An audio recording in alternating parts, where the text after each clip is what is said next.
We are family here. That is probably, hands down, the most dangerous phrase that you could possibly hear in corporate America. And it's for a lot of reasons. When somebody, or a leader specifically, is saying to their direct reports, saying to their team, hey, we're family here.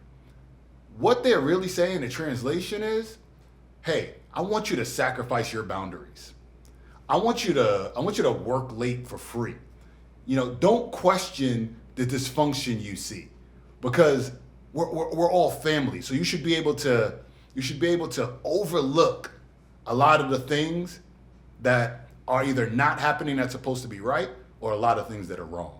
And trying to get somebody to gaze over that is a very dangerous place for the associate as well as the leader and the corporation. Okay, well, I think I can accept that answer. Look, we are dissecting the family trap. Why do you consider calling a business a family a form of emotional wage theft? Yeah, so think about that term, emotional wage theft. Like, it's literally stealing. And when you think about the trap, families, they can't lay you off because Q3 earnings missed the mark. You know what I mean? Like, your family can't say, well, due to the current economic environment, we think we're gonna let you go as a sister, so you're gonna have to pack your bags. That doesn't happen. So to try and equate a business to a family, it's way off. And what it ultimately does is it manipulates human loyalty, right? You ultimately are trying to get free labor, or you want to make honest performance conversations impossible, because I can't question why you did something sketchy because we're supposed to be family, or I'm not supposed to call out something that was wrong because we're supposed to be family, supposed to keep it in house. And that creates a very dangerous culture, an unsafe culture for everybody involved. All right, but a lot of leaders say this with good intentions, but that's also because this is something that they were taught. Now, how do you apply love and grace in this situation? Yeah, so learn behaviors, right? We were part of a team where a leader used it, and in that particular environment, it may have worked well. But understanding the real dynamic of leadership, utilizing phrases like we are family, you don't need to do that. So first thing is grace.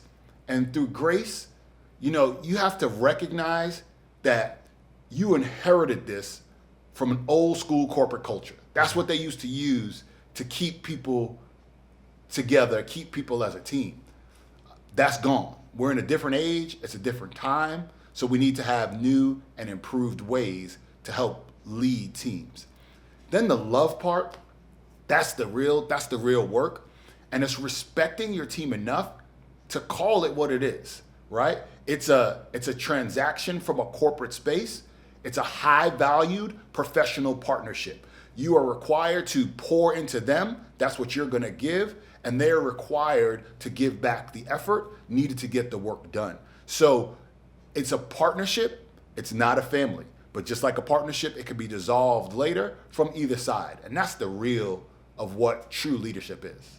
And if you're removing the word family, or if that's just banned from the corporate world of vocabulary, what's the fix? Like, could you walk us through this vocabulary shift?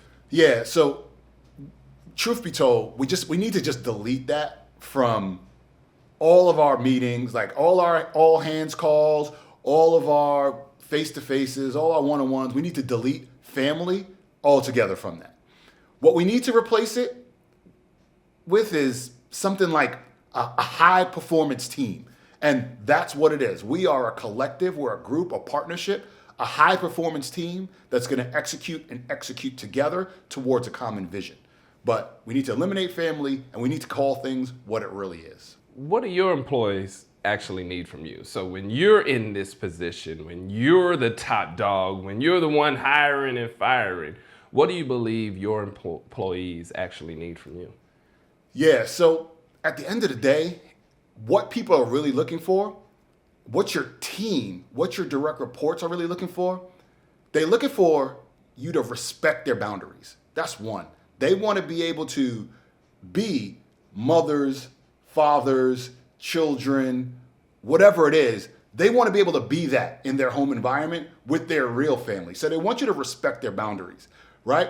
But for you, you should also demand excellence. This doesn't mean that you just let things go. That doesn't mean because we're not a family, I can't ask more of people.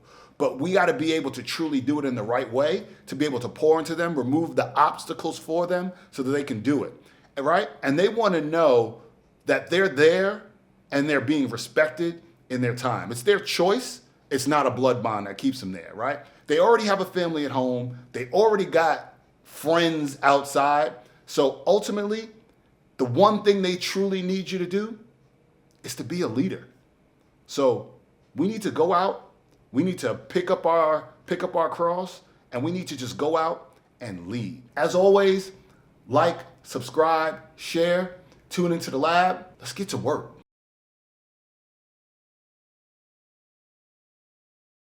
Let's No, no.